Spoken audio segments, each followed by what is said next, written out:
So, good morning sa ating mga kamagsasaka. Today ay gagawa tayo magmamarko tayo o mag-air layering tayo.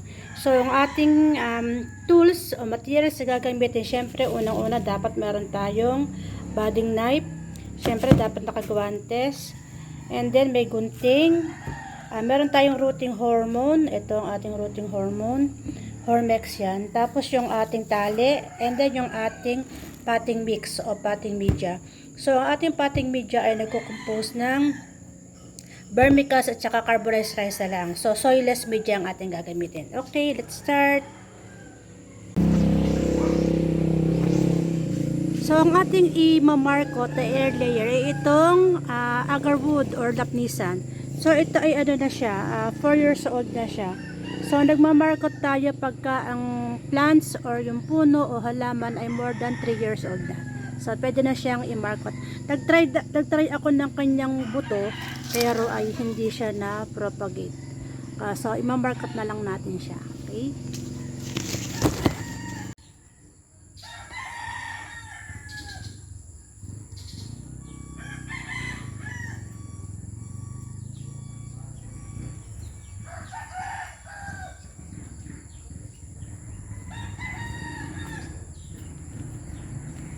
So, dapat ay tatanggalin natin yung pinakang balat niya.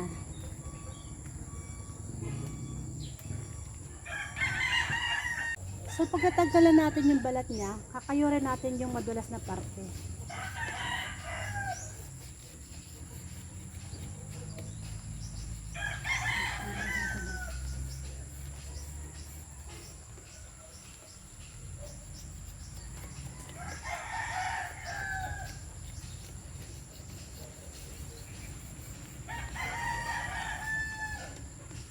Pagkatanggalin natin yung madulas na parte, lalagyan naman natin siya ng rooting hormone.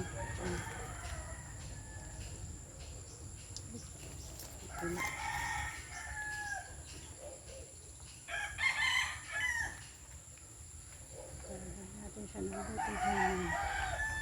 Lalagyan natin siya ng rooting hormone. Lagyan natin yung Tanggalin natin yung rooting hormone. Balutin natin ng plastic muna yung ilalim. Ilalim. Yung plastic yung ilalim. Yan. Tapos tatalian natin.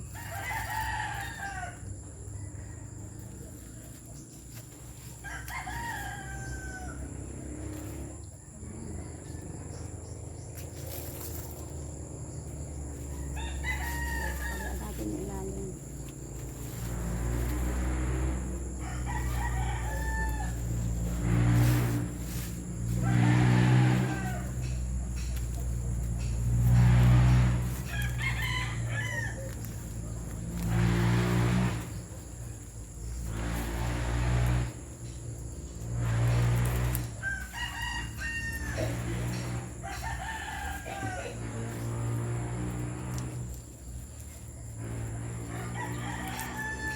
Okay, tapos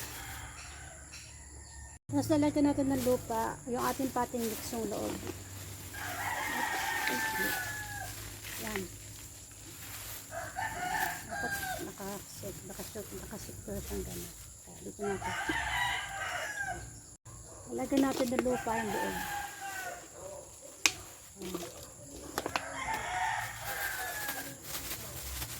Hanggang ma-fill siya.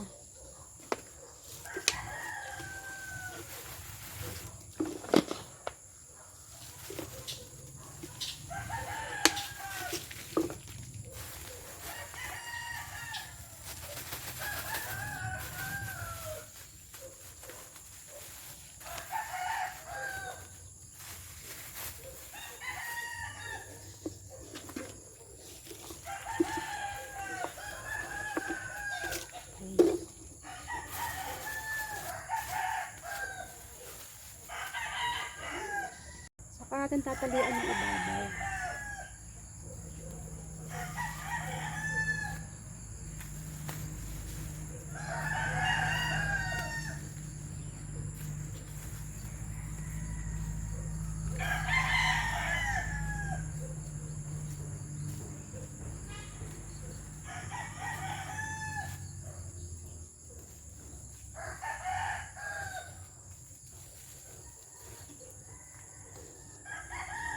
Tapos medyo tusok-tusok ng konti para pumasok yung ulan.